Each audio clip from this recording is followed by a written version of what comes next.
thank you also to Ivanka for your efforts and your hard work on the child tax credit. If you think about the backbone of this country, the backbone of the conversation of tax reform, you look specifically to those hardworking Americans and making sure that they are able to keep more of their paycheck by having less of it come out.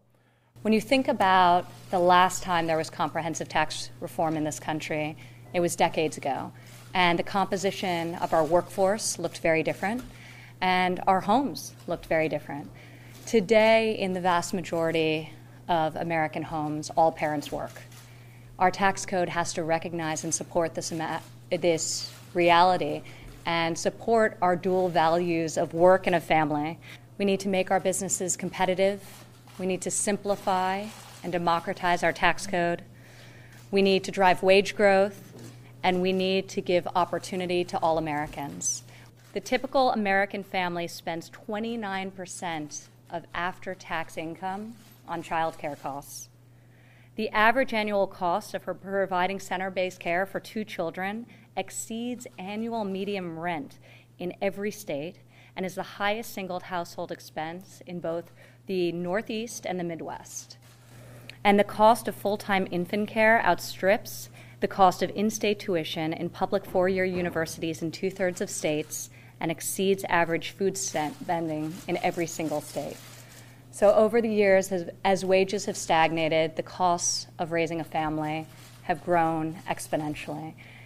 It is a priority of this administration, and it is a legislative priority to ensure that American families can thrive and that we deliver real and meaningful tax relief to middle-income Americans. I'm grateful to Ivanka because she's really made it a priority for the White House, without whom this would not. So we believe growing the economy helps these working families with not just more jobs, but jobs that pay more. But we have to specifically target some assistance to them as well in the tax code, because the most important institution in all of society is the family.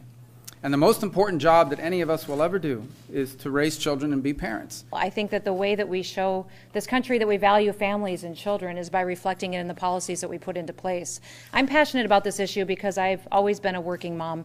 In fact, I became a mom just weeks after my dad died, and I took over our family business. So I didn't have the option to stay home. In fact, the day I got home from the hospital, I had to go back to work. So a lot of families are in that situation, and the state that I represent, the state of South Dakota, has the highest rate of working moms in the country and a very low household median income. The median income in South Dakota per household is $54,000 a year.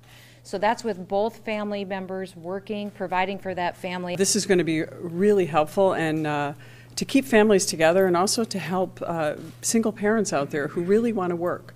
Thank you to the President, because he was clear, crystal clear, on the importance of making sure that the focus of tax reform was on hardworking Americans. This is about economic growth.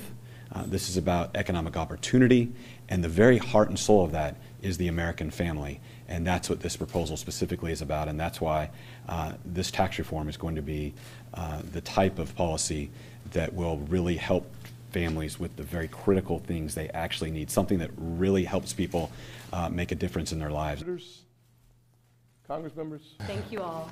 Thanks. But we're happy to answer a couple of questions.